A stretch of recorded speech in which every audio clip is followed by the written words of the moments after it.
Welcome to the show, everybody. Our guest, Leland Holgate, is best known as the CEO and founder of the Willful Warrior.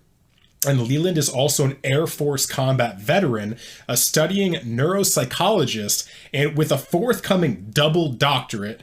And also, he is a breathwork specialist. And additionally, Leland has healed from being a quadriplegic and a paraplegic, as well as healing cancer, addiction, PTSD, and depression, all through the utilization of breathwork, meditation, yoga, and mindset. And also, he's just an awesome dude. I love this guy, and you're going to see why. So, Leland, welcome to the show, brother. Thank you. Thank you. I appreciate that. It's a pleasure to be here. Yeah, dude, we're going to have some fun, man. So starting off, though, as we talked about off camera when we first met, I want to, you have a fascinating story. And everybody's going to see this. Literally, most people's stories have, 3 pillars. Yours literally has, I think 8. So please, literally, take us through the story of your entire life. Take us from childhood trauma, little Leland, up until now. Take us through everything, man, and take as long as you want. Oh my goodness. Okay. Yeah, that's quite the story. Many times I have to kind of turn it on drip, you know what I mean? Because you don't want to just vomit your whole story on someone sometimes. So yeah, we'll take this slow. So it started from a young age. I was a military brat, grew up in Italy, born and raised in Vicenza, to a father who was a ranger. So our Special Forces Army Ranger. He was a bit of a psychopath. I love him to death. He was still my hero. It was this interesting, Dr. Jekyll and Mr. Hyde, and then somehow still a hero. You know what I mean? Dad is always the hero to a boy, especially since he was soldier guy.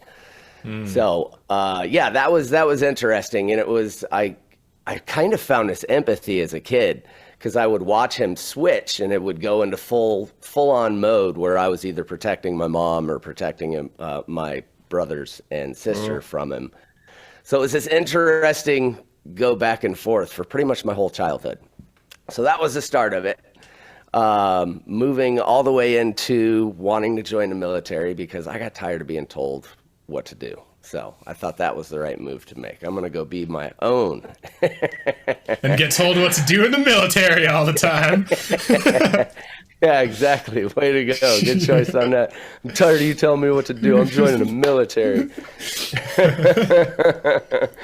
Yeah, so it was interesting because then that switch, it kind of let me see why he was such a damn psychopath. Why he, even just on the training side, moving through SEER training and POW training, holy crap, dude. That's a whole 2 to 3 weeks of Prisoner of war training. Whoa. Yeah. So that was interesting. And whenever I went through just the training side of that, I was like, all right, starting to get the picture. Now I see why he was such a psychopath. Holy crap. And of course, he was operational, an actual operator that was out there, Desert Storm, Desert Shield before that, all that stuff. So yeah, it was interesting to go through all of that myself, and then move into becoming a load master. And I wanted to start PJ training, pararescue training. But of course I had that neck injury, and of course they don't want you after you break things and make yourself a little useless. But wait a minute. So what was this neck injury? Did this happen in the military or before? It happened in the military. We came back from Yugoslavia, Operation Anvil. We were over there freeing the people of Kosovo and Albania from Slobodan Milosevic. So when we came back from the war over there, well, it wasn't even really a war. It was a conflict because it was just 60-something days of us knocking their dick in the dirt. Anyways. So yeah, when we came back, of course, blowing off steam, and when you do the things that we do, you kind of have to go high rev, you know what I mean? You got to do some high adrenaline type stuff. So we got one of the fastest craft on the water that we could pull an inner tube behind, and the inner tube is barely hitting the water as you're getting pulled. Yeah, so this could go either way. It's going to be really fun, and I got the oar, so the boat went to the left, and I just went flying off this thing. There was no way to hold on, and as soon as I hit the water, that was it. I just blacked out. Shit. And everybody on the shore said I looked like a folding chair, just like skipping across the top of the water.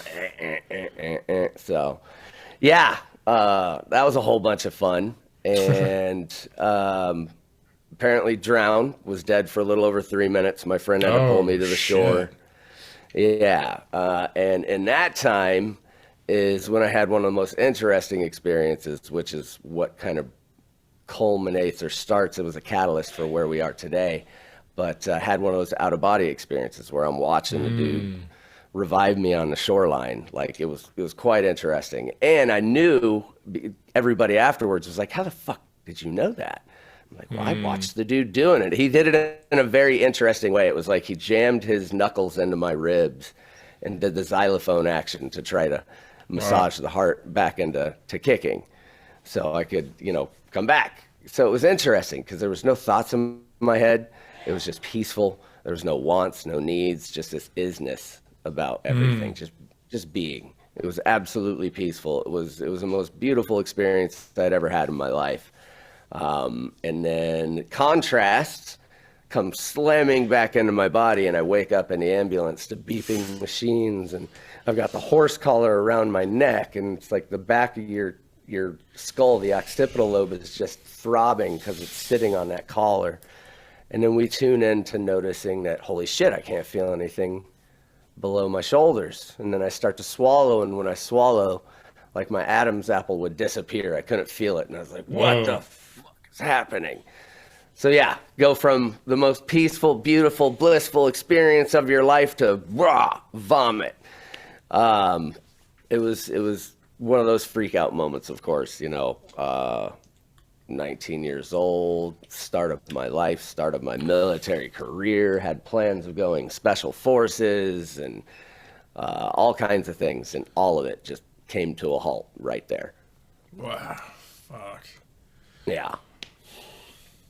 Yeah, so that was, you can imagine there was a bit of self-loathing that was happening there. There was a bit of woe is me. The ambulance was definitely around for the first couple of days.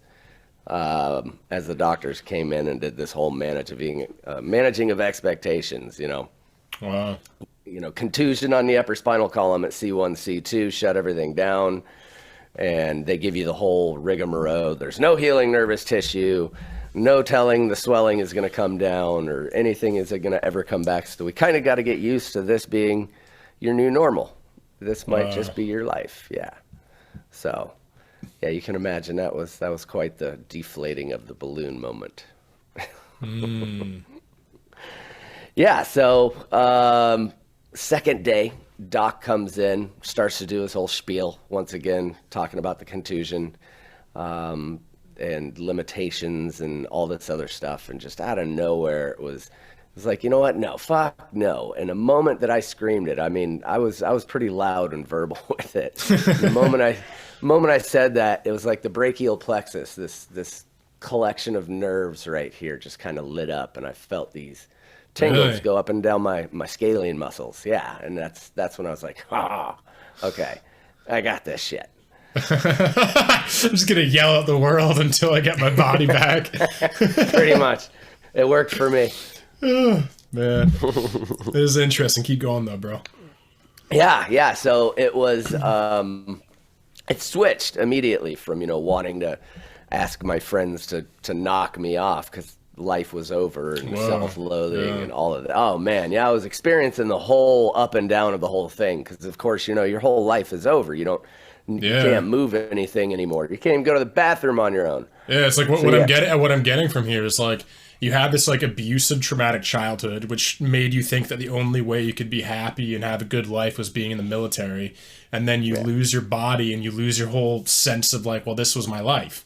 This was like literally, this is what I trained myself to believe how I could be finally happy. And then it's just like gone. I can feel that, man. But keep going. Yeah. It was quite crazy. That, and it's funny too, because mixed that with the POW and the SEER training, and I know that's why that whole mindset hit me, because I knew at that moment, all right, that's enough. I'm no longer going to be a prisoner in my own mind, and I'm no longer going to be a prisoner in my own body. Whoa, wait. So the prisoner of war training actually was one of the things that liberated you?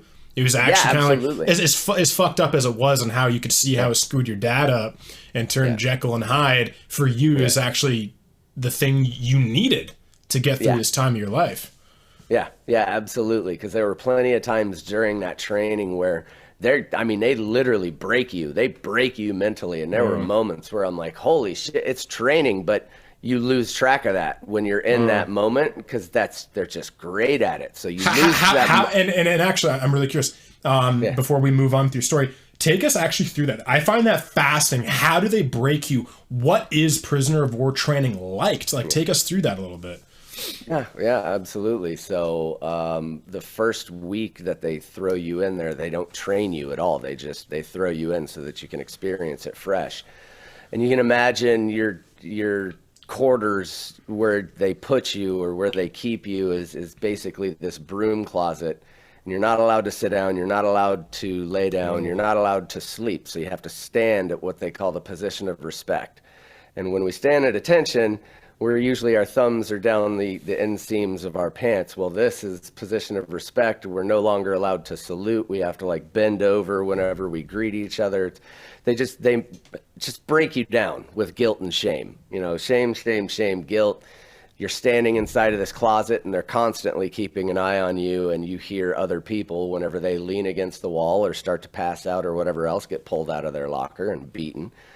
Whoa. So it's this whole it's just a full-on training of breaking you down and making sure you don't feel like a person. You're crapping and pissing in a coffee can, and you have to go blindfold anytime you go around the base. So you're traveling with your hand on you're the person in front of you. You're not a person. You don't have any privileges. You have nothing.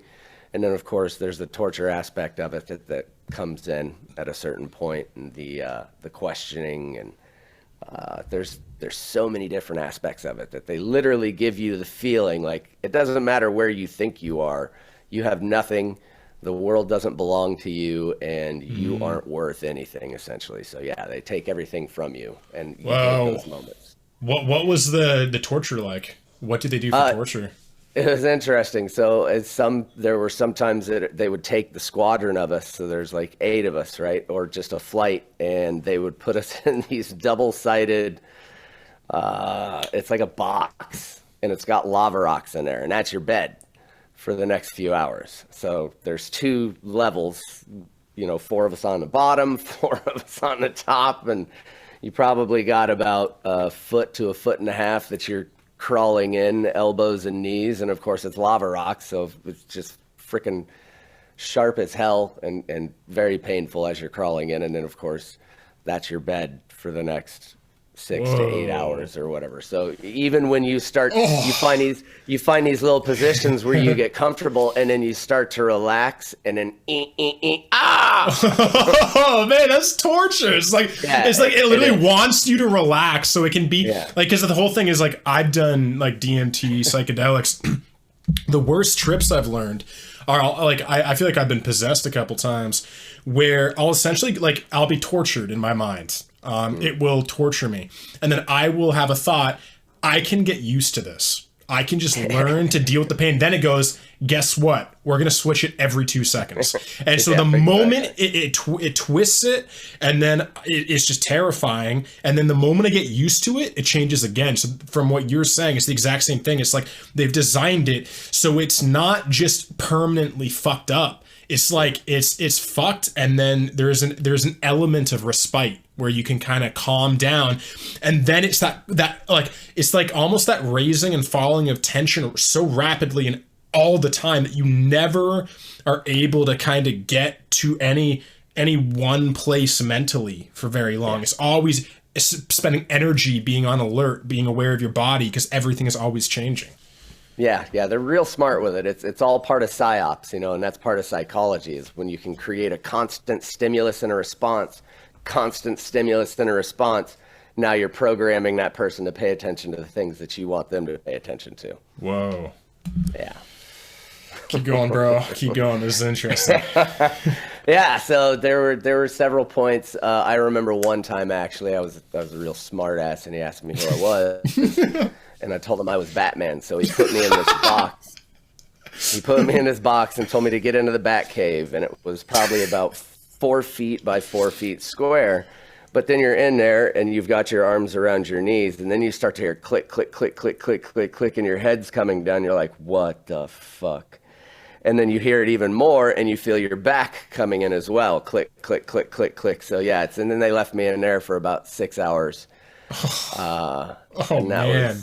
That was interesting. That was interesting because the worst part is when you finally get comfy and you start to fall asleep, they're banging on the thing, or they're, something's happening where they got you all freaked out.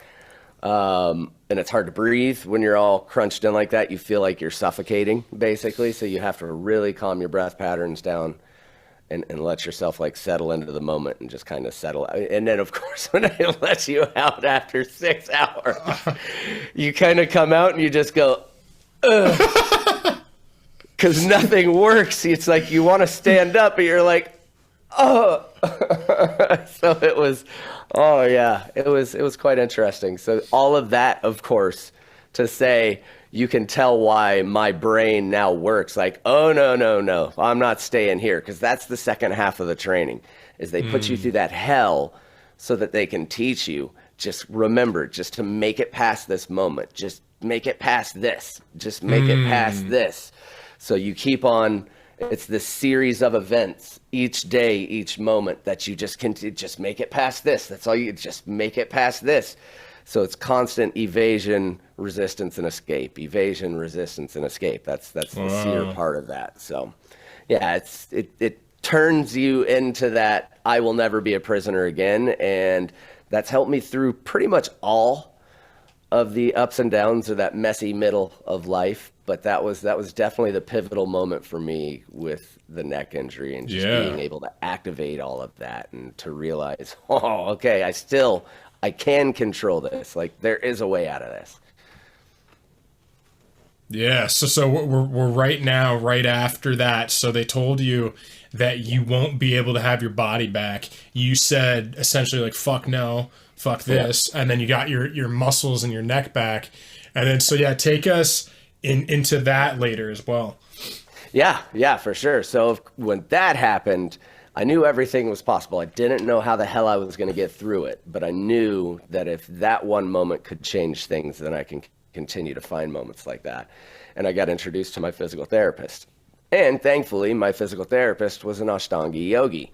So he wasn't just teaching me yoga, wasn't just teaching me the physical therapy side of things and stretching, but he was also giving me these really cool breath techniques, like teaching me alternate nostril breath and bellows breath, which was kind of tough then because I was still regaining most of my upper body functions, but still he taught me all these things. And we'd be doing stretches and he'd have me do like breath holds while I was doing a specific stretch. And then I'd like, what the fuck? And almost pass out and then come back from that like, what the hell was that? And he's like, just keep working with me.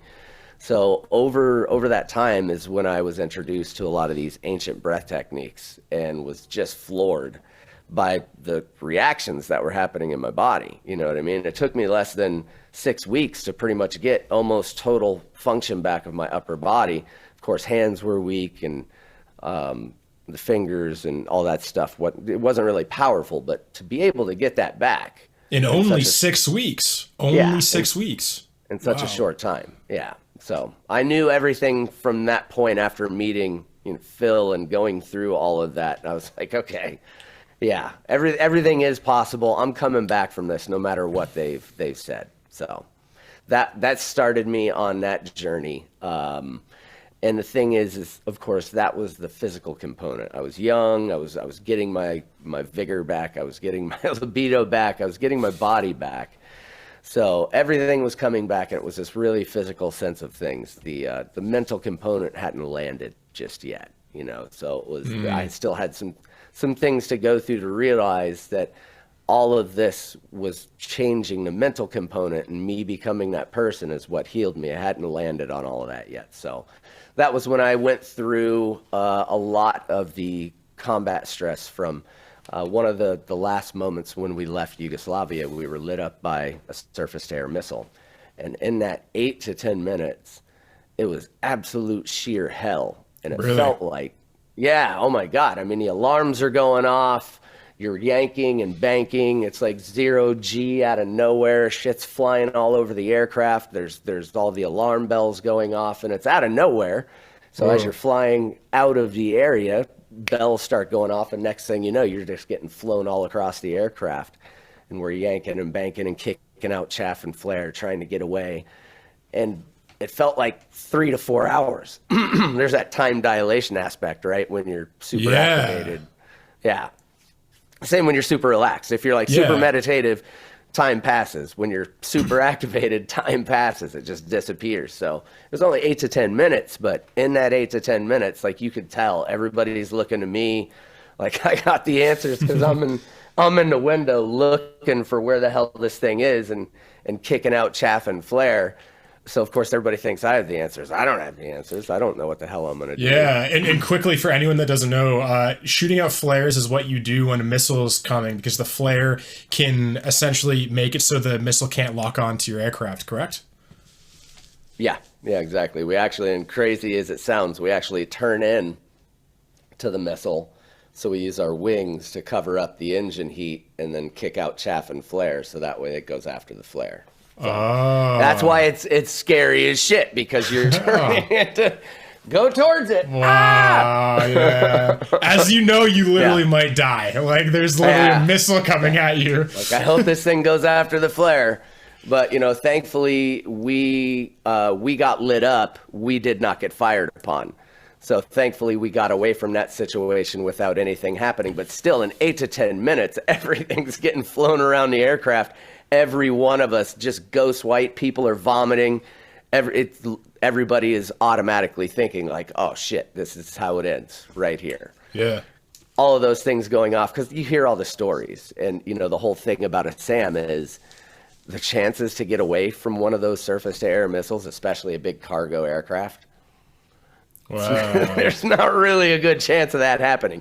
If it's a fighter jet, it has a fighting chance. You know, it's like a 66% chance that they can get away from a surface-to-air missile. Where a cargo aircraft, which is still not that high. That's only 2/3. Wow. I know, you got to be good. You got to be good. So yeah, of course, that's going through your head. You're like, okay, we're cooked. Like that's it. So in those 8 to 10 minutes, that was what was playing over and over and over again in my head. After the neck injury, especially, it's like, you know, these night terror situations that would happen. You just like wake up, you're smelling it, you're feeling it happening, you can hear it all going off in your head, and that just kept on going. So, of course, I found things to numb. The VA got me started with some good medications. They turn you into a zombie, basically, like 13 different medications for one person. Yeah. So you can imagine. I became a bit of a pill junkie, and then that turned into everything else. Like, give it to me, num, whatever. What was the highest, most crazy thing you were on? Like heroin? Yeah, I went all the way to heroin and meth. You name it. If I could get it, if it did it, opium, whatever I needed, whatever I could get a hold of in that moment. You know, just a disconnect.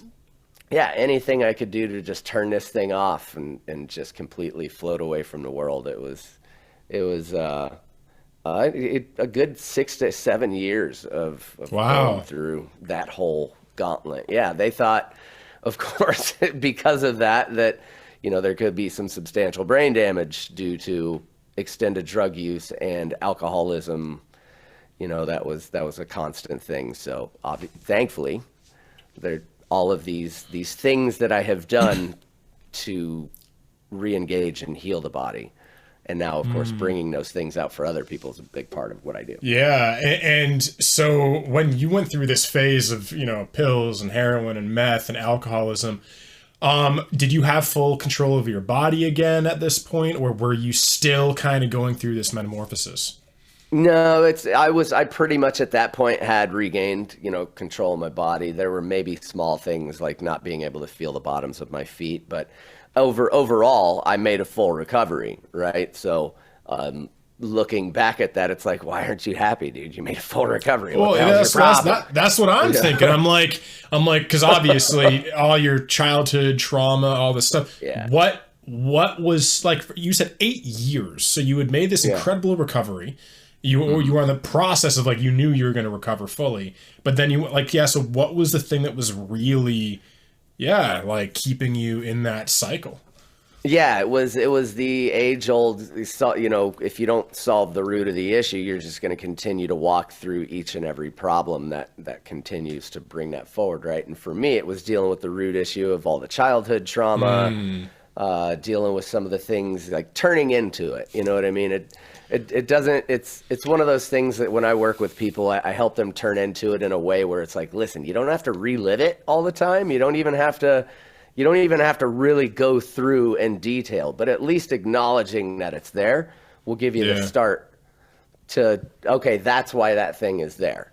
Now, you may not have to dive right into it, which is why I stay away from some therapies inside of psychology that make you relive instances. I'm not a firm believer that you have to relive that instance to shift the DNA. I know how to do that without going in and reliving it. So yeah, we'll get to that later in the podcast. We'll get to that. Yeah, we'll get to that. There's a little foreboding there. Yeah. So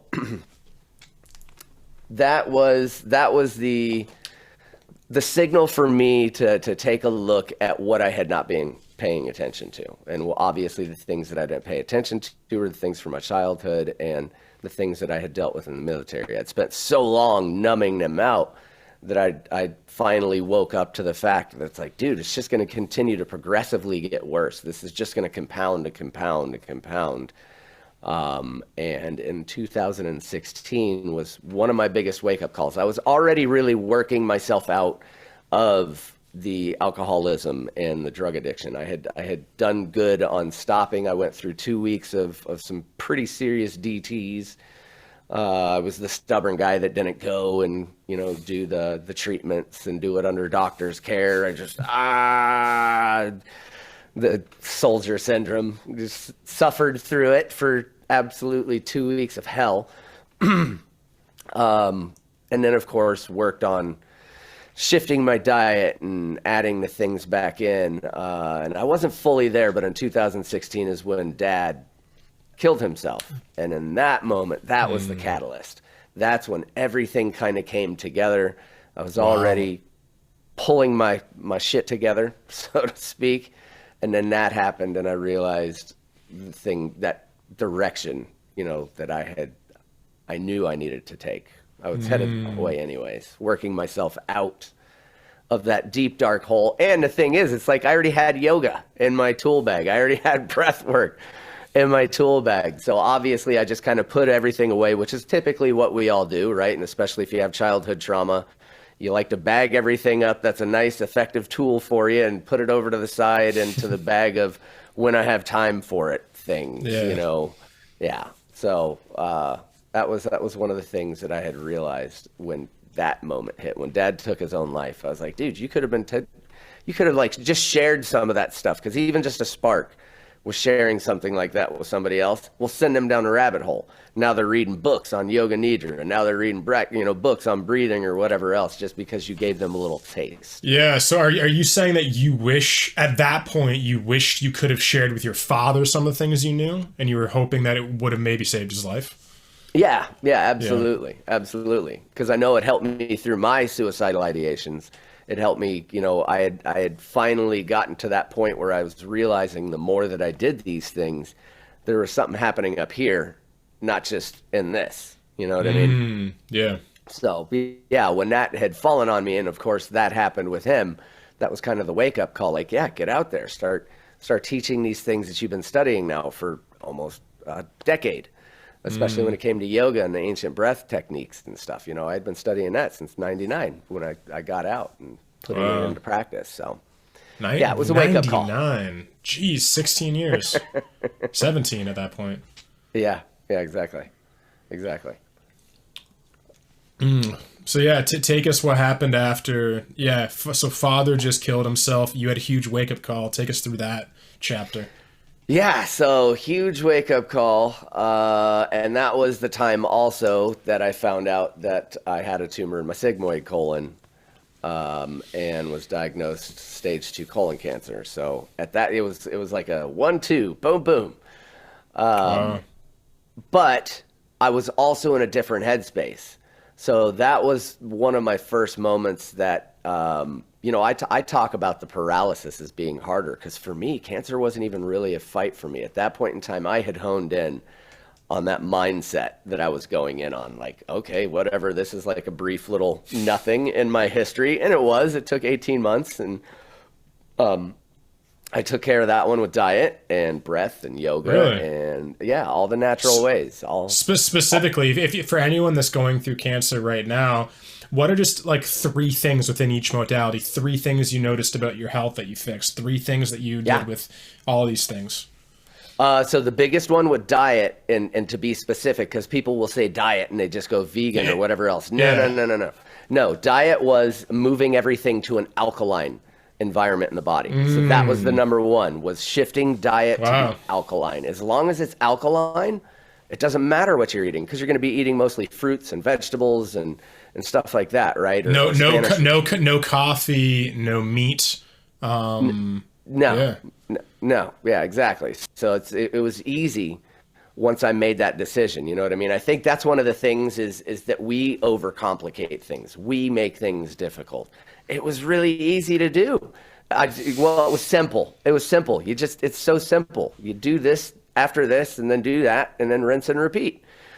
So alkaline was the first. What were the 2 other ones? Then yoga, of course, and in yoga is also the breath work as well. So breath was key because, of course, in breathing, you can create more of an alkaline environment inside of your body. So breathing was a really, really big piece inside of that. And then, of course, the yoga side of stretching the body open, releasing things, letting go, stretching tendons, and keeping the body in that prime condition. And when you look at what yoga is anyways, yoga is only there. There's only actually 4 out of the entire 196 sutras, which are little threads of knowledge in yoga. There's only 4 of them that are actually physical. Everything else is mental. So yoga, those asanas, those positions that you're holding, are so that you can get the body in prime condition so that you can sit and meditate longer. That's exactly what yoga is meant for. So when you look at what you're doing with yoga, it's allowing you to sit in those moments. So, of course, meditation became a big piece, huge piece. Breath and meditation, I would say, are the biggest ones. And there's the 3. So diet, breath, meditation. Gotcha. Those 3.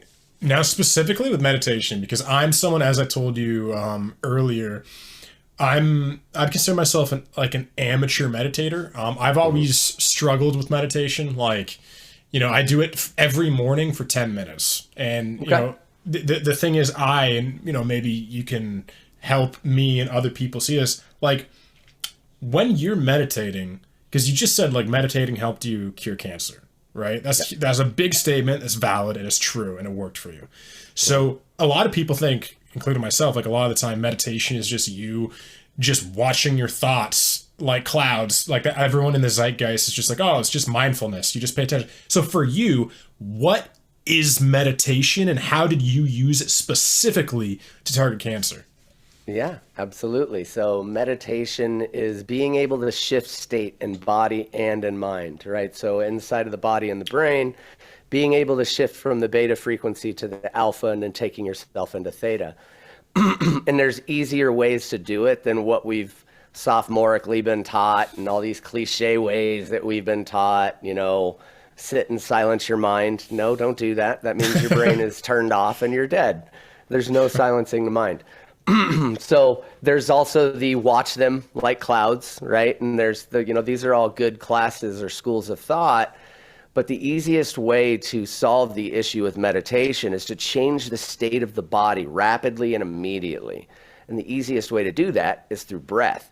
So that's what I do with folks. I mean, I was a combat veteran. I couldn't sit still for 2 seconds. Squirrel, constant, all the time, dude. Something shiny syndrome was real for me. So there was no sitting still, trust me. So when I take people through learning meditation, it's through a series of breaths to the point where you're so blissed out, you'll sit there for 5, 10, 15 minutes because you feel amazing. That's the key. That's the key with meditation is getting yourself shifted to where you can just allow yourself to sit. And when you sit in those moments, that's when the body starts to create all those amazing healing processes inside of the body. Would it be accurate to say that meditation is the container that breath work is used within to do the magic?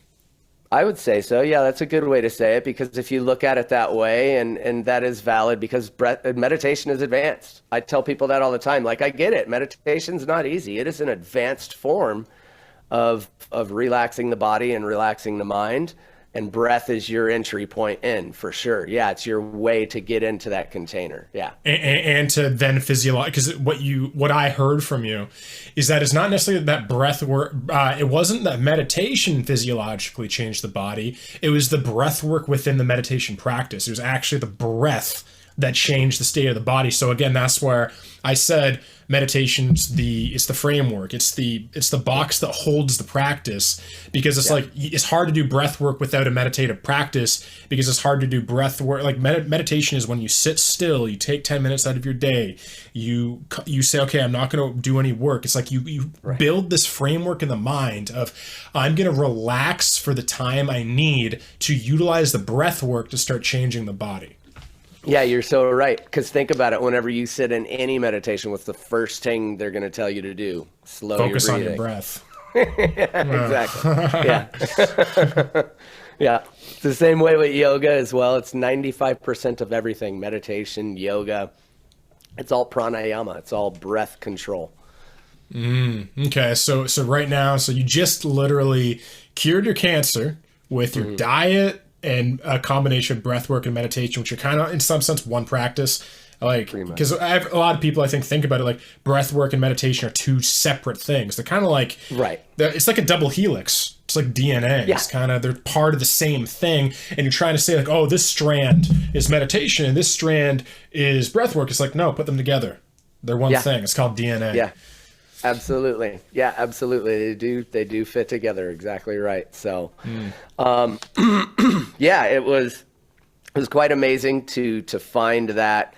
And all this time too, I was kind of solidifying the practice that is what it is today, which we'll get into here in a little bit. But, that was when I started noticing that neuroscience and psychology side of things as well, because I had gotten back into my studies and wanted to connect why.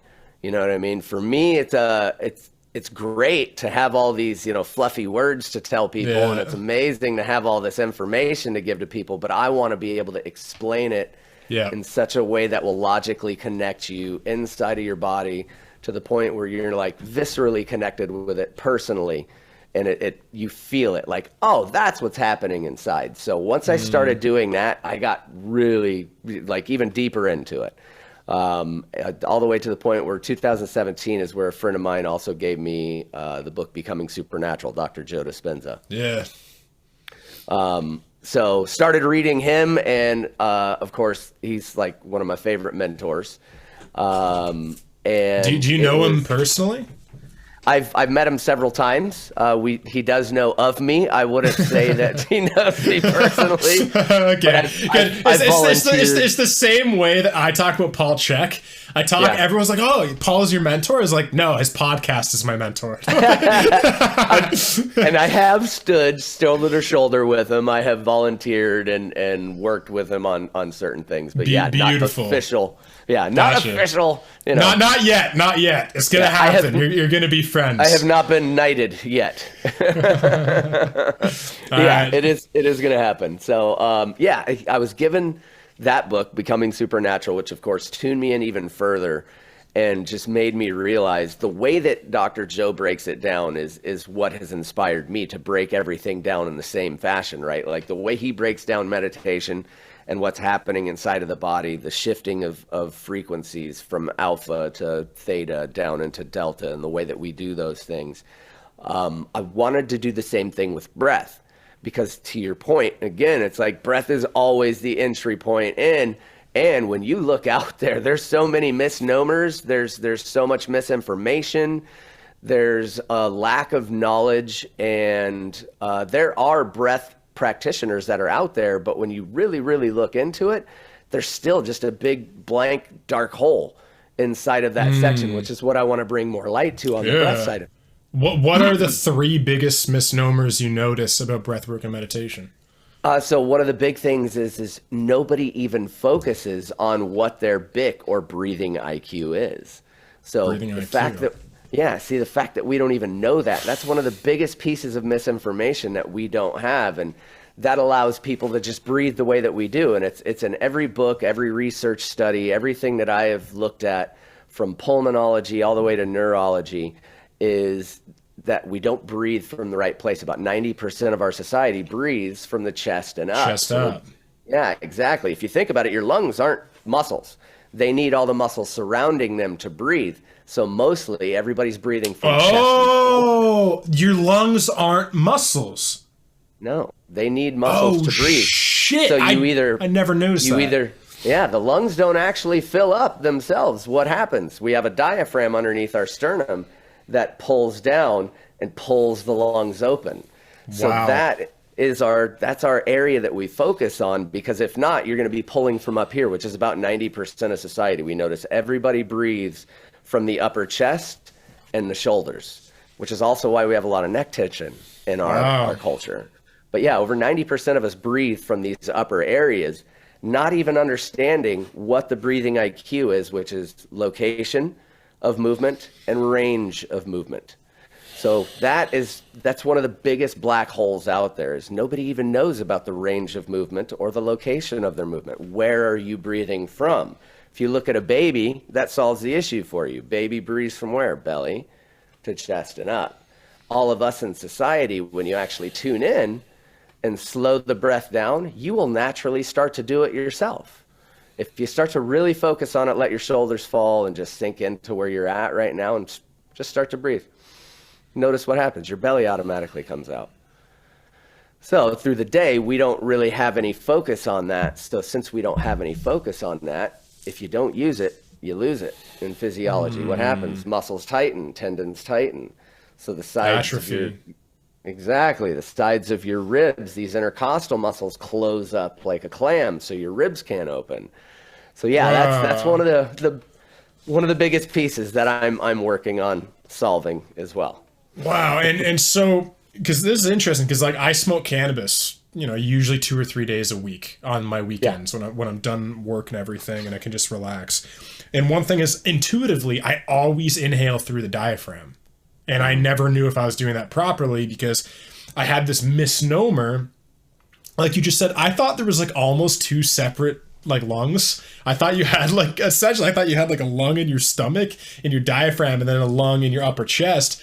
But like it didn't even, until you just said that, I was like, that makes no sense. Like, again, I almost felt like if I breathe through my diaphragm, I'm not inhaling into the lungs as much as I am when I'm inhaling with my chest. So I would like try to actually inhale with my chest with cannabis. And interesting. So one thing is, from your modality, should you just inhale through the diaphragm? And then when you feel like the diaphragm has extended as much as possible, you exhale? Or should you inhale through the diaphragm as much as you possibly can, then inhale through the chest, then inhale the third part through the shoulders? Yes, exactly. That last piece is the way that it works. It's that 3-part, right?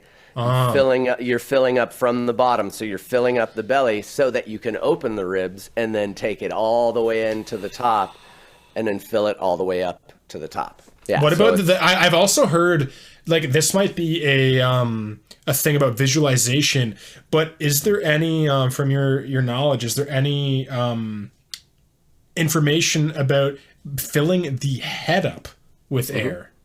Yeah. So basically, when you think about it, when you're breathing, especially when you talk about breath holds, you're working now in fluid dynamics, right? Pressures, volume, and pressure. So whenever you're holding your breath, you're increasing that pressure. So shit! That's why holding your breath is so important. Yeah, you're increasing that pressure. The nitric oxide rises inside of your body, 3 different types, which open your arteries and veins, called vasodilation. It creates the serum immunoglobulin inside of your gut. Like, all these amazing things happen when you do those breath holds and you feel yourself losing it. Good stuff is happening inside of your body. You're activating neuropeptides. You're activating the vasodilation of your entire system, so it lowers blood pressure. It's amazing things are happening. Not to mention, there is, since you're moving cerebral spinal fluid right inside of that third ventricle, at the very top of our brain stem, bottom of the brain is where the pineal gland is. So even just little bits of that fluid coming in and out as you're breathing in and out is going to get any kind of activation, and that basically is where you get a lot of those the phosphorescent type colors or patterns. Whoa. All of that good stuff, because that's the third eye. That's the pineal gland is the third eye. We create light.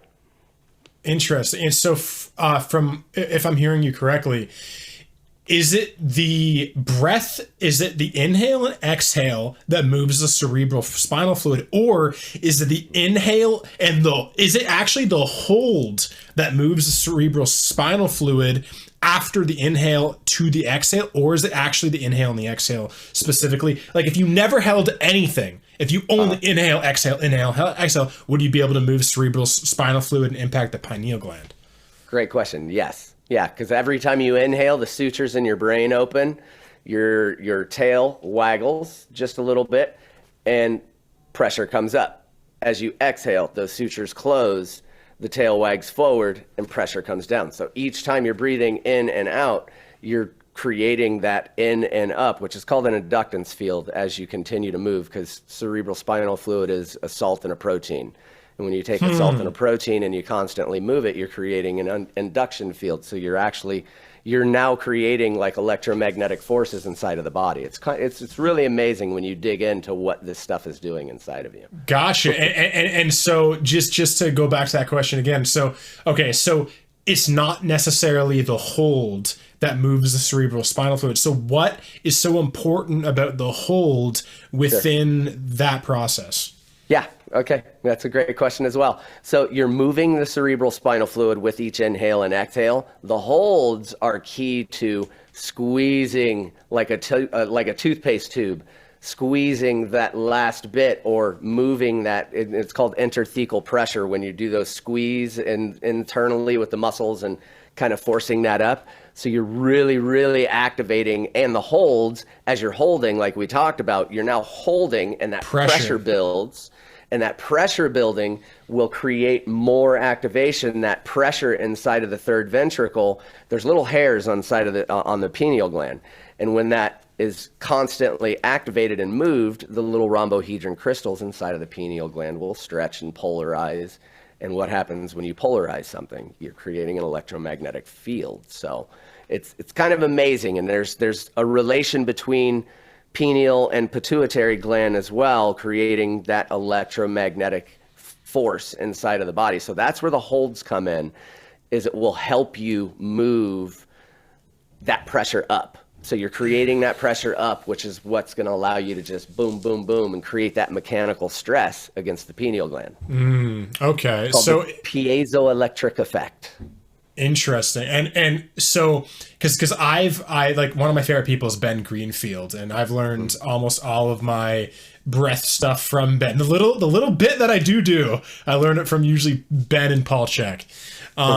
And one thing, like there's box breathing, which is 4, 4, 4, 4. So inhale 4, hold 4, exhale 4, hold 4.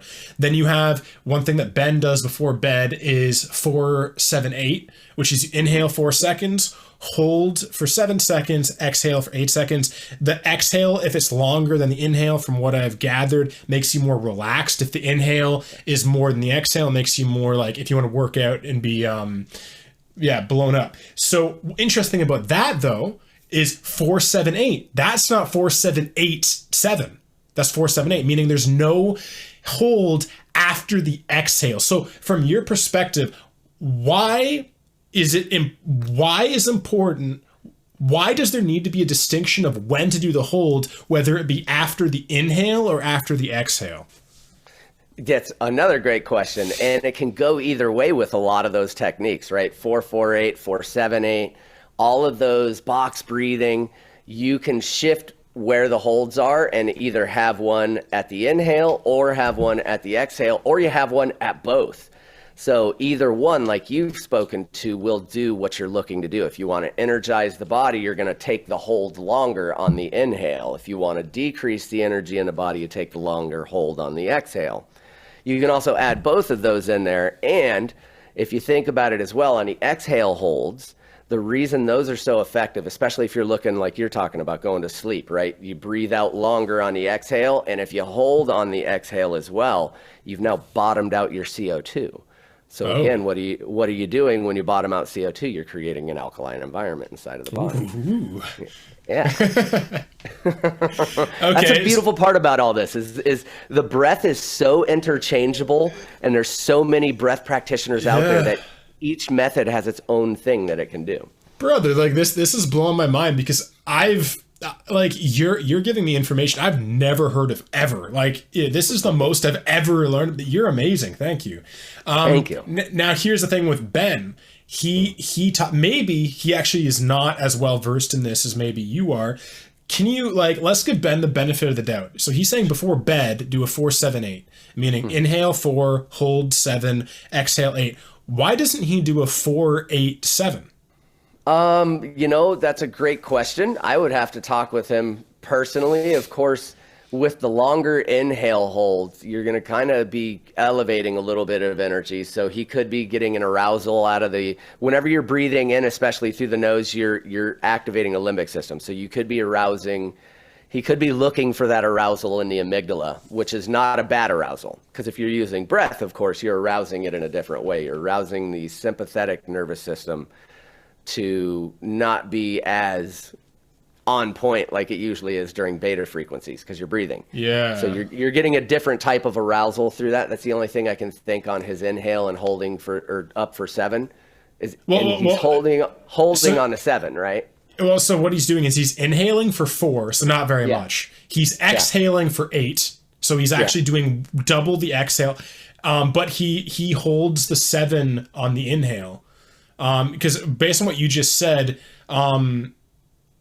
because didn't you just mention that he's doing a lot of inhale? Yet he's not. Yeah, he's only doing 4 seconds, and then he's exhaling he's double. only doing. It's the hold. Yeah, so it's the hold that he's holding for 7. I see now. Yeah, 4, 7, 8. Yeah, so the hold, the short inhale, and then of course the hold. You're going to get the rising of the nitric oxide there as well. So you get a bit of that because, of course, when you're holding for that long, you'll start to get that loopy feeling. And then the exhale being longer is, I see what he's doing. It's allowing that alkaline environment once again. And then, of course, the longer exhale will allow you to kind of settle in.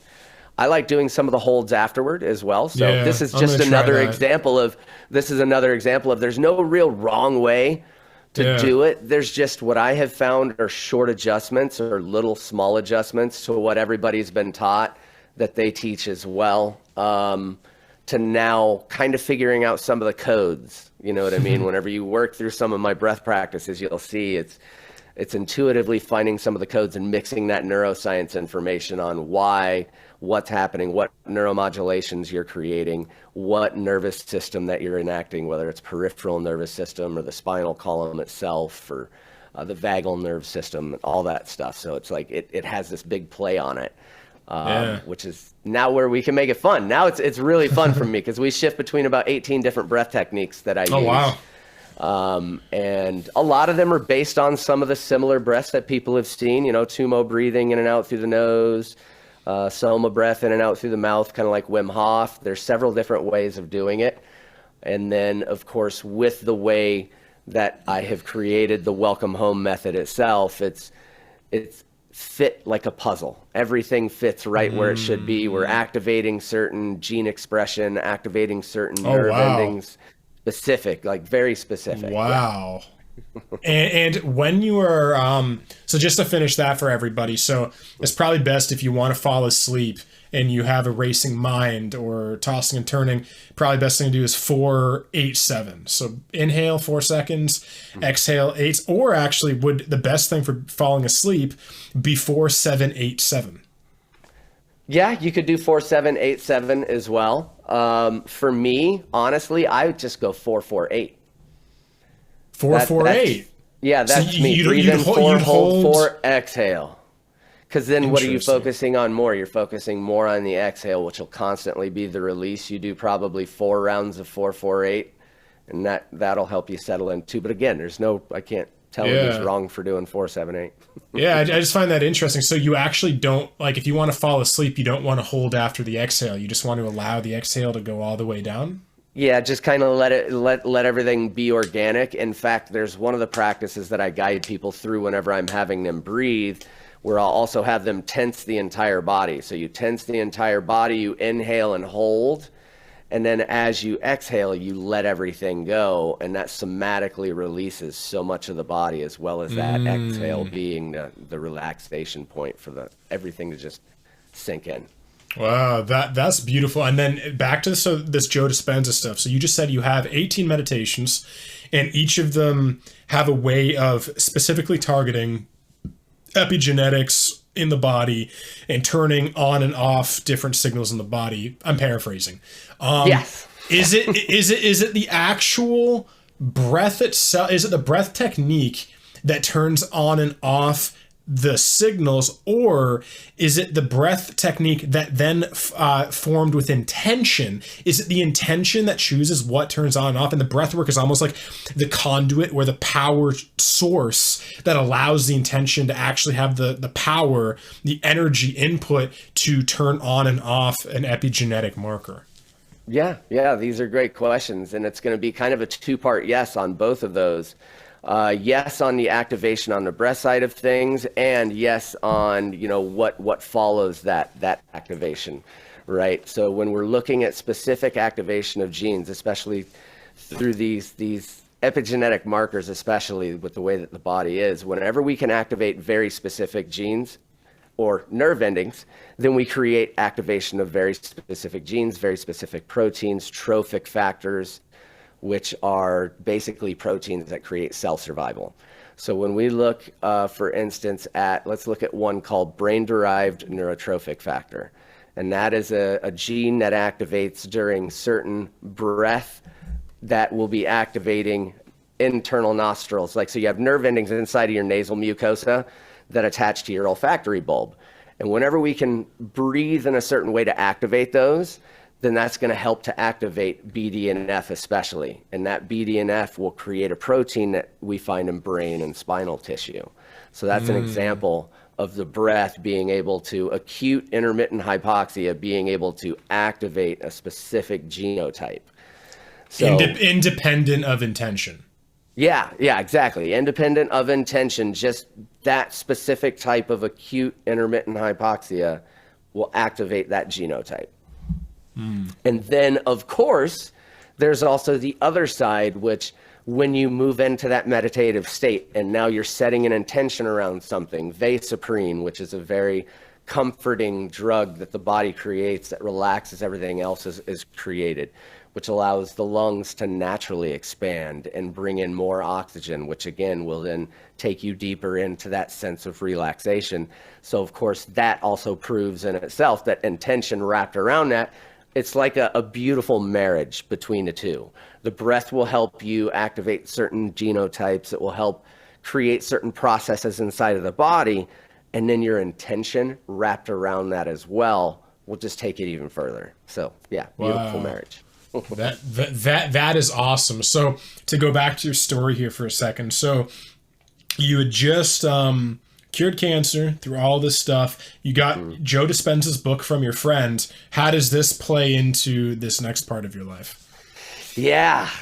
So, of course, you know the things. 2019, 2019, I looked down at my cell phone, not to answer a text, but you know how it's like your phone goes off and you just briefly do that thing? Yeah.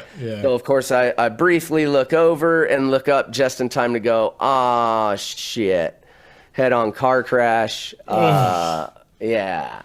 So everything's going great, firing on all cylinders. Made it through all of these things, and then pow, yeah. Again, Jesus Christ, man. Yeah, so there was, after I got over what the fuck just happened, scenario. I'm smelling gunpowder. I'm woozy, like Mike Tyson just hit me with a cross. And then all of a sudden my door is opening and you hear this because my ears are still kind of ringing. Wow. And then it's a fireman and I'm like, what the dude? Come on. Like immediately. He even saw it too. I just sat back in my chair. I was like, you gotta be shitting me right now. No. And then he wants me to get up out of my car, and as he pulls on my arm to help me out, I flop right onto the ground, and I'm like, you guys are gonna have to do this for me. Apparently I can't, my legs don't work, so I couldn't feel anything from like the side of my hips down. Everything was turned off. I tried. So yeah, I'll be honest, there was a little bit of a, I have some videos of me doing the positive thing and, being that guy in it. But if you would have been there the first hour, you would have been like, ooh, wow, he's mad. Yeah, so I fell into it for a good hour there. I was like, what the fuck? me and the universe were having a conversation at a higher elevation of volume. So yeah, it was an hour of, I was a little upset there for a minute. The what the fuck settled in a big way. Like, dude, come on, man. And then after I got over that, I realized, okay, don't worry, it's just a temporary thing. They came back with the scans and recognized it was just a spinal impact on the column, which, thank God, again, it's an impact of the spinal tissues, so the body naturally shuts everything down. It's a safety mechanism. You want these things to happen, even though it's in that moment you're like, what the fuck is happening? You want those things to happen because the body knows intuitively, like, okay, all of that's got to go for right now. We got some shit to heal before we can let any of that happen.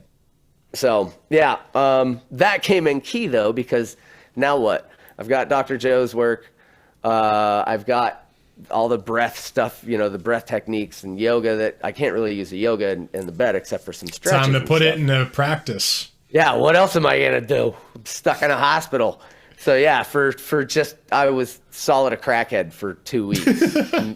Probably meditating for 4 hours a day, 3 different breath practices all through the day. There were times like they would come in and they knew just to go out if they saw my eyeballs rolling into the back of my head. Or at first it kind of freaked them out because they'd come into the room and I'm over there. Wait, really? So your breath work, you can end up having like convulsions? There's times like I go so deep into the breath work, it's not a bad thing. It's called tetany. So whenever you do the holds, like, you'll get like the claws. There are times too, because you're creating that electromagnetic field inside of yourself. I will get these little twitches, but the most amazing feeling is happening throughout my body. You're just in this blissful state, and the body is you're sending these brand new proteins down your nerves. Your nerves are the drug dealer of your body. They're handing all this stuff out, right? So you're creating all these things inside of breath and creating all these processes. So of course, there's times when your nervous system's like, "What the fuck is happening?" And if I heard you correctly, what's causing the convulsion? Let's call them good, benevolent convulsions. Is the holding? That's what's causing it. It's not the inhaler. The inhaling as well, so it's kind of a double-edged sword. But you have to do the hold. You can't just do inhale exhale. Okay, gotcha. You have to do the hold. The hold is key in creating to the increase nitrous the pressure. oxide. Gotcha. Yeah, the pressure and the nitrous. You need both. If you don't have that increase in pressure, you don't have the rising of the 3 different types of nitric oxide. It's that whole mixture that it takes it. That's why the welcome home method is created the way that it is.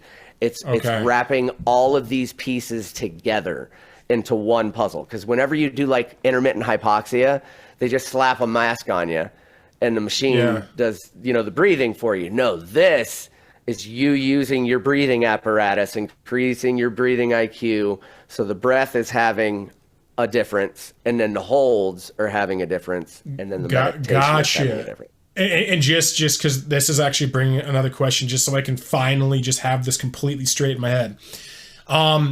is the only thing a hold does is increase pressure, or does it actually upregulate molecules? Or is it just pressure? What is it? Both. It does both.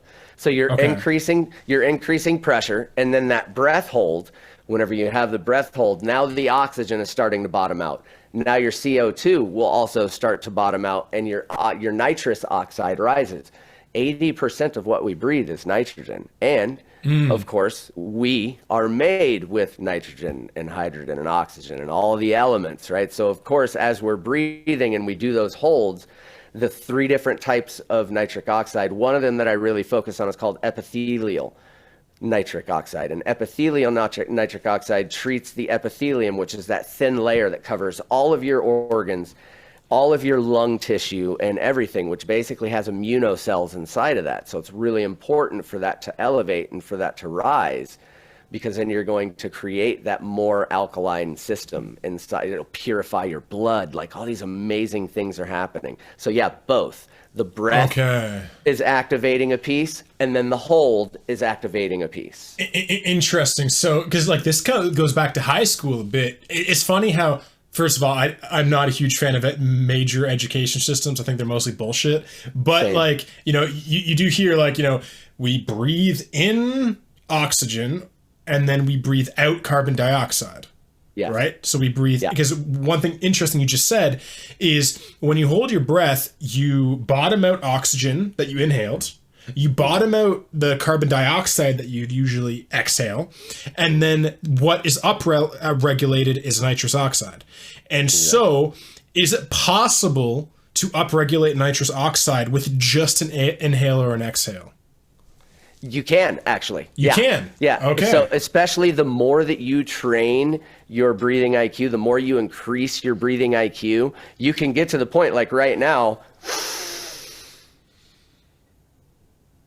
and that little hold right there, yeah, I could feel it, like already the nitrous oxide. So even just one deep breath in and holding at the top, you'll already start to feel that loopy feeling. That's the elevation of the nitrous oxide coming up. Wow, so you can actually feel it. Like you've attuned your body so much that you can actually feel the chemicals in your body? I can feel the rise, and basically what you're doing is you're also training these pieces. So one piece of Qigong is to, when you hold, to swallow the energy. So you're literally swallowing down into your belly and creating just a little pressure against your belly. And when you do that and you let everything else go, it increases that pressure inside of the head as well. So that entire time, yeah, I can feel everything starting to rise. And that's when all of these beautiful rides start to happen. These colors and patterns start to flash. Like, it's the more you do it, the stronger the response gets, you know, you becomes from the body. Well, like you said, a muscle. And this, like, I have a musician background. I review music and stuff for my other job when I'm not podcasting. And the reason why I bring this up is one thing I've noticed about music is when you don't play an instrument or you don't pay attention to music, music is just like, it's music. Like, you can't really pick apart the drums and the guitars and the vocals and the violin and the backing vocals and like there's all this stuff going on, but it's a wall of noise. And so from what I've gathered, the same is true when you are an amateur at the breath, that when you breathe, you have, you know, you're breathing in oxygen. There's carbon dioxide happening in the body. There's nitrous oxide happening in the body. But to you, it's just a wall of feeling. It's just like, something's happening. I don't know what the fuck it is. But from what I just gathered about you is just like a musician, how you become trained and you can pick out the guitar notes that no one else can hear. They only hear just this wall of sound. You can hear the specific notes, ghost notes, the pitches, the everything. From your standpoint, as you develop into an intermediate and master meditator and breathwork engineer, are you almost able to feel like, oh, that's oxygen. Oh, that's nitrous oxide. Oh, and you literally, rather than just be these 3 to 10 different physiological responses happening in the body, you're like, I actually can, through my consciousness, my awareness, notice the different feelings of different chemicals in the body and when they're up and down regulating. Is that true? It is. It's actually pretty amazing to tune into. especially, and we have a lot of our warriors that are talking about this whenever they're sitting in those, for instance, in the rest points after the holds, right? So when you sit in the rest points and you exhale, there's this chill that literally just comes over the entire body. It's like a wave, and you start to feel, you'll tune into the fact that, holy crap, that is carbon dioxide completely leaving the body, and this sweeping of brand new oxygen and stem cells that are moving throughout. Yeah, because stem cells don't like oxygen. So whenever you're holding, your body starts to produce stem cells. Whoa, dude, that's radical. Yeah, keep going. So there's all kinds of amazing things that are happening when you move through these processes intentionally. And it's funny because you're literally training the body to realize, oh, okay, we're not actually going into chronic hypoxia. We're not entering hypercapnia, which is, a negative side effect of holding the breath for too long, increasing blood pressure, all these bad things happening. We're actually anti-ing that. And that's why we're doing a lot of this research, because you put all those pieces together, and the next thing you know, you're literally training the body to become your own alchemist. You're literally creating over 1,200 different metabolites inside of the body, neuropeptides, activating gene expression. All of these things are happening inside of you just by moving through a process intentionally. It's amazing. Wow. And these cultures thousands of years ago knew it. Dude, I'm just proving it with science. Bro, they were like, they knew this. They mapped out the solar system. They knew Pluto existed before we did. It's wild. Okay, so we're back though. So you're convulsing in your hospital bed, and you're freaking the nurses and stuff out. So take us from there. Yeah, so they of course figured out what I was doing, and in a great way it introduces them to the work, right? There's constantly with what I do, I have surgeons, doctors, psychiatrists who have not experienced any of these things, and then they go through it, and immediately their cognitive dissonance goes away because of course they're classically trained in medicine, so they're like, there's no way any of these things are happening, stop it. And then they do it themselves and they fall on it. So it was kind of like that moment for my nurses and stuff. They realized, they were like, what the hell is, at first, of course, if I was a nurse, I'm like, what the hell is wrong with this kid? I go in there, he's like fishing out, or eyes are rolling into the back of his head. And they finally connected when they walked in. If they saw me like that and my eyes are rolling, I'm doing this pineal activation breath that's got me on cloud bliss. Just leave me alone. Let me do my thing. So yeah, eventually it moved into them understanding that, oh, okay, besides the physical therapist coming and making sure that I get my assisted steps for that day or whatever else, they knew that I was working through my own process, just bringing him his food whenever it's ready. So wow. That one took 7 months. So it took a lot less time, because I knew what I was doing. It was still tough. It was still super challenging, and I wanted to give up several times. But I used that as my chance to kind of show people, and I created some videos during that time just to show them, like, you don't have to, even if you have to take a bite out of the shit sandwich that's handed to you. There's a Big Mac on the other side of this challenge. Don't worry. It's a healthy Big Mac. A healthy Big Mac, yes. All right. So yeah, so you just healed from that. So you have your car crash, and then so at this point, I'm guessing the last part of your story you said was getting into right now where you're at pretty much is epigenetics and spirituality. So you just healed. It took you 7 months to heal that. What are you doing now with your life after that 7 months? Yeah, that instant, I knew immediately I was going back to finish my master's, which I'm doing now, and moving into my PhD. So yeah, I will have my master's finished by summer of next year, and then moving into my dissertation for my doctorate in psychology. So yeah, that would put a halt on everything else. It's one of those universal redirects. Like, we don't give you many chances like this. Are you sure you don't want to make some shifts and adjustments with your life? So I woke up and realized, all right, you're playing it small. It's time to like start upping what you're doing out there, start creating and adding some value, educate yourself further. Yeah.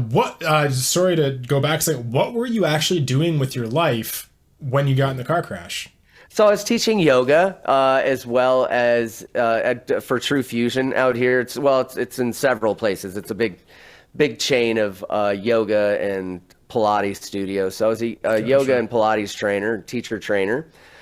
So I was doing a lot of that, but you realize when you're teaching a room of 30 people that you're limiting yourself to your audience. Not that that's a bad thing, nothing against yoga instructors. I love that. It's just, I knew that I wanted to reach more people. There's no way I'm going to achieve what I want to achieve by reaching out to 30 people every day. 5 times a day, beating myself into oblivion. As a yoga instructor, it's funny, we call it martyrdom, martyr syndrome, where you are working like 10 to 15 or teaching 20 classes out of the week. And just like the maid's house that's filthy as hell, the yoga instructor starts to not do yoga. It's a bad mix. Yeah. So unless you're like really, and I was doing great, I would still practice my yoga. So I was on my stuff, but still you find yourself in this realm of you're just worn out. And while, yes, you're helping a small number of people, something inside of me was tuned in to you can do more. You can do way more. There's more for you to do. And this accident was kind of that, again, catalyst for, universe came in. Like, you know how it is. It'll whisper at you for a minute. And then if you don't listen, man, boom!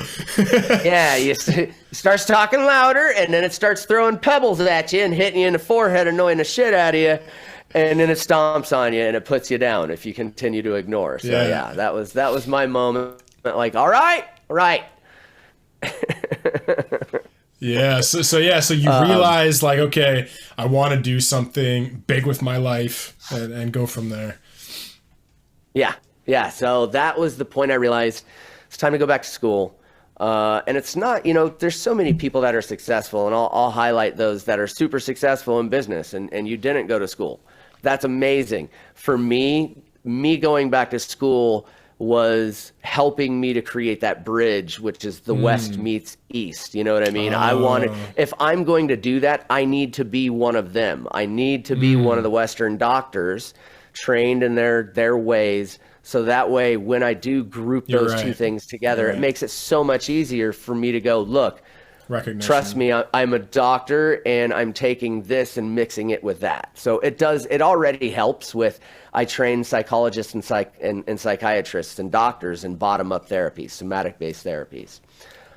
So moving into that was what I wanted to do. But I realized I didn't just want to do it for the corporate types and the doctors and the people that I had been training. I had been training all the other folks, but I wanted it to be available for everybody. It's like everybody should know these secrets. It's our birthright. Oh my God, you're born with the ability to do this, but they train it out of us because of their BS educational systems, to your point. All of these things that take you away from that training and take you away from what you're actually capable of. So that's what I wanted to do was to dig back into that in a big way. So started going back to school for my neuroscience, psychology side, of course, finishing that up because I already had a good start on that. So finishing my master's and PhD in psychology first, and then turning around with my neuroscience education as well and getting my double doctorate in neuroscience to make sure that we can piece all these things together, and there's also talks of me possibly adding a third in with some pulmonary working in the breathing apparatus, but that's, later down the stage, just to make sure we mix all the science together for people to logically surrender to this, which was my thing. It's like, if you want people to surrender to a technique or to surrender to a method, and surrender not being giving up, surrender being diving in all the way, grabbing that thing and holding on and going on the ride, then you got to make them understand what the hell's happening inside of them. Dude, yeah, I feel you, man. And so right after this, so you're getting more. Are you getting more into Joe Dispenza after this point, or are you kind of already head over heels in Joe's work and spirituality. Yeah, I'm pretty much already in his work. I go to about 5. I did 5 retreats this last year. Volunteered at one of them in Niagara Falls. So I always say it's like I'm the peanut butter to his jelly. I teach breath and how to get into meditation, and he has some very amazing advanced meditations, and his retreats are second to none. So I'm already partners with Give to Give, and we're working on a partnership with Dr. Joe's Unlimited company in Cephalon. Wow. So, yeah. That's wild. Like, and now, so this is essentially you're up to date with your story. Like, this is where you are right now. Yeah, this is where we are now. Yeah. Okay. Go on. Yeah, no. So we've since Niagara, actually, which is when I was volunteering.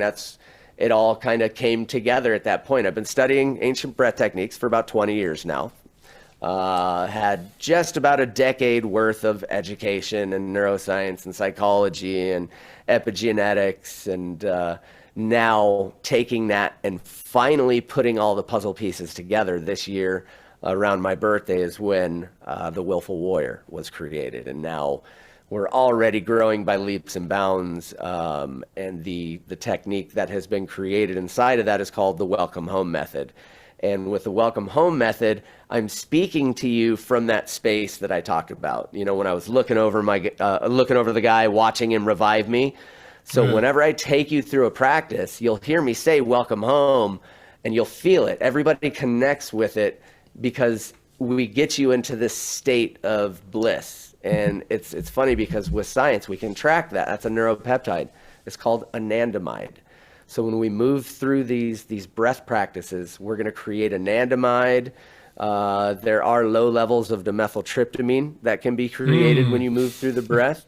So you are activating small stores of your own DMT. It's, the pineal gland and pituitary gland working together transmutes serotonin into melatonin into DMT and 5 other different metabolites. So yeah, your body has its own way if you move through these processes to create its own hallucinogenics.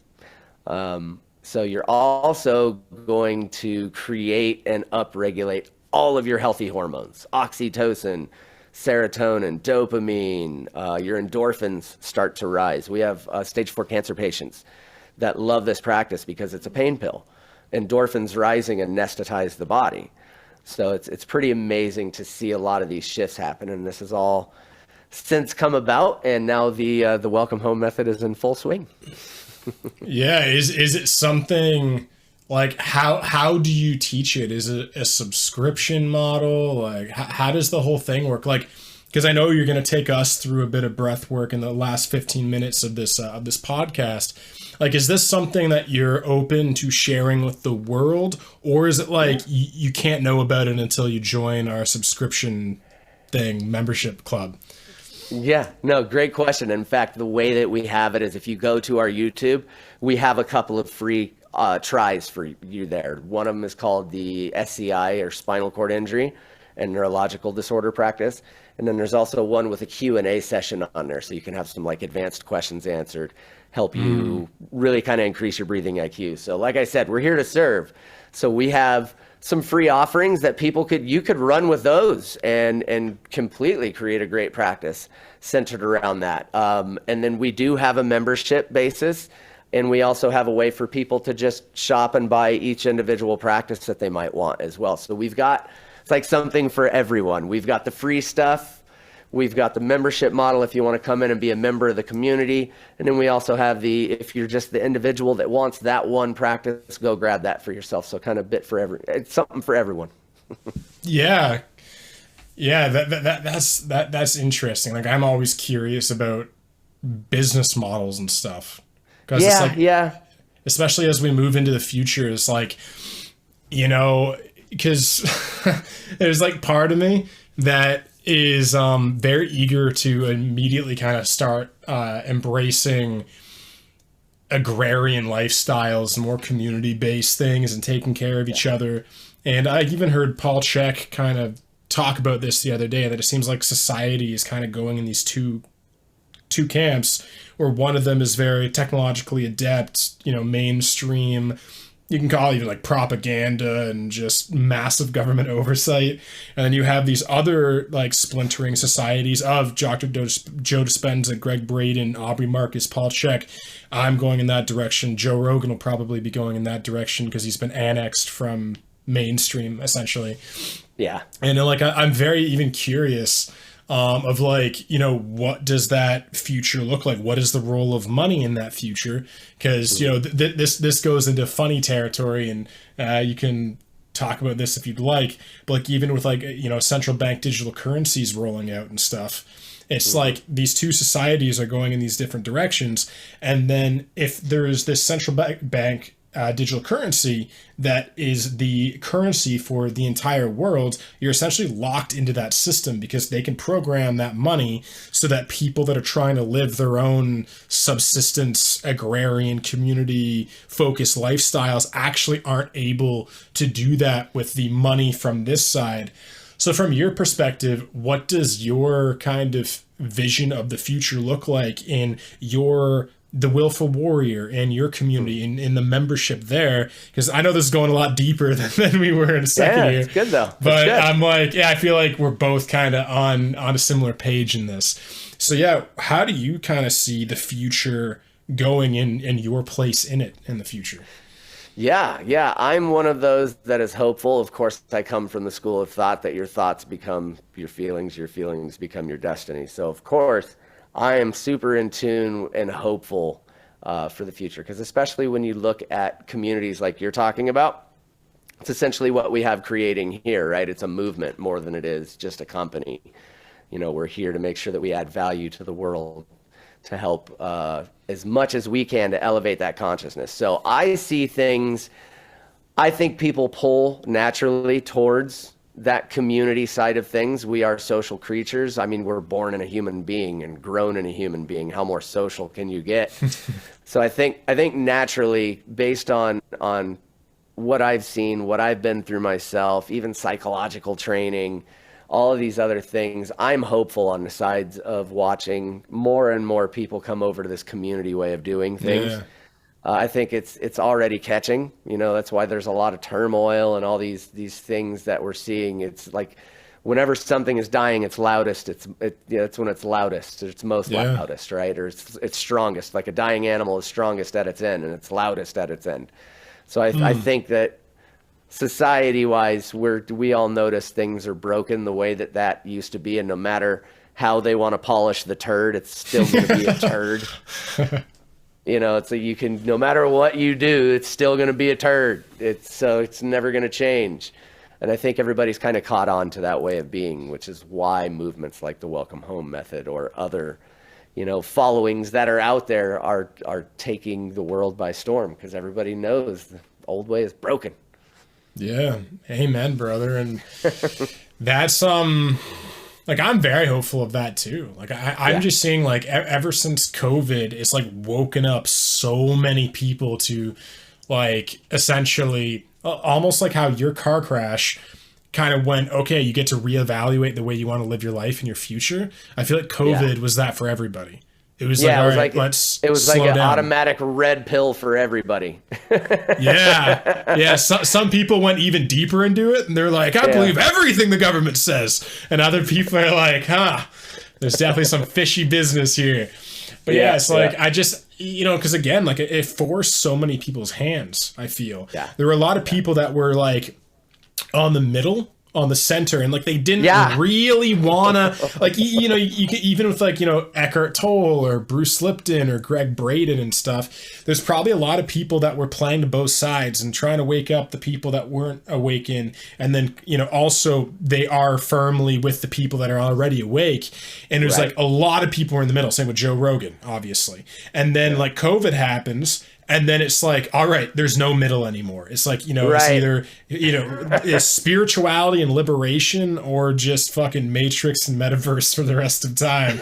And it's just like, it's beautiful, because all these people, like, because I've always been like a skeptic, always, ever since I was a kid. And I'd always like, I'd listen to podcasters and people, and I would always wonder, like, when push came to shove, what would you do? what would you react? Right. How would you react? Because you're speaking big right now. You're saying all the right things. You're saying you're courageous. You're saying you're a warrior. You're saying that we can make a better world.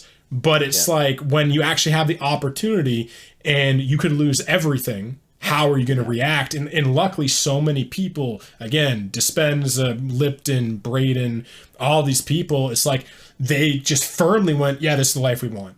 Like, it's no longer, we're kind of like, slowly ebbing that up. Now it's like, okay, let's do it right now. Like, we don't have time, people. We're going to do it right now. We're no longer going to wait for the age of Aquarius to take over and this galactic energy to just force this. Like, we need to right now. And so I think just it's beautiful talking to people like you, and just with my podcast, as I'm getting more and more courageous with, like at first, I would have kind of anybody on my podcast. Yeah. If they're on this side or that side, I was just like, I'm just going to have a podcast and have interesting conversations. And I've just recently, in the last month, like really looked at my podcast and went, I'm not making a podcast, I'm forming a tribe. And same with the Willful Warrior. It's like, I see this as like it was before just like, oh yeah, we're podcasters, we're YouTubers, we're yoga teachers. Like now it's like we're all building communities and tribes. And like ever since COVID, again, community is like the number one thing that everything is built around. That I think we massively downplayed the importance of community before COVID, and COVID made us go, whoa, community is the linchpin that holds everything together, Absolutely. I totally agree. I think that was one of the biggest wake up calls for everybody. Like, oh my God, I'm going to hug my neighbor tomorrow. Even if they don't want me to. Yeah. I don't care if it's weird. I'm going to hug him. Yeah. It's like they woke everybody up to, like you said, the importance of community and the importance of us pushing this cart in the same direction. It was the biggest wake up call. So I know I'm thankful for it. One of the silver linings in the cloud for sure was all of us waking the fuck up, realizing that we're all working for the same thing. Let's push it in the same direction. Oh, brother. And now to finish up the podcast, what I'll say right now for everybody is Leland is having some internet issues. So I'm going to, in the show notes of this podcast on both YouTube, Spotify, whatever you're watching this podcast or listening to this podcast, I'm going to have all of Leland's breathwork techniques, how to join the Willful Warrior program, everything that he's mentioned in this podcast, I'm going to put in the description of this podcast. So it'll be super easy, literally just websites and clicks and everything. So you can join all of his programs, check out the free trials, and then if you really fall in love with what he's doing, you can go and do the whole shebang and join his tribe, his community of like-minded people who are looking to raise consciousness through breath work. So how does that sound, Leland? Sounds amazing, brother. Thanks for rolling with the whole Tuesday. I love how we flow. Yeah, man. Well, this was absolutely beautiful. So thank you so much for coming on, and thank you to everybody for watching this. This is definitely one of my favorite podcasts I've done. So I hope that you guys enjoyed this as much as I did, and I'll see you in the next one. I love you. Bye. Welcome back, everyone. If you enjoyed the episode, be sure to let me know in the comment section down below. And if you want to check out more episodes just like this one, click right here, and I'll see you in the next one.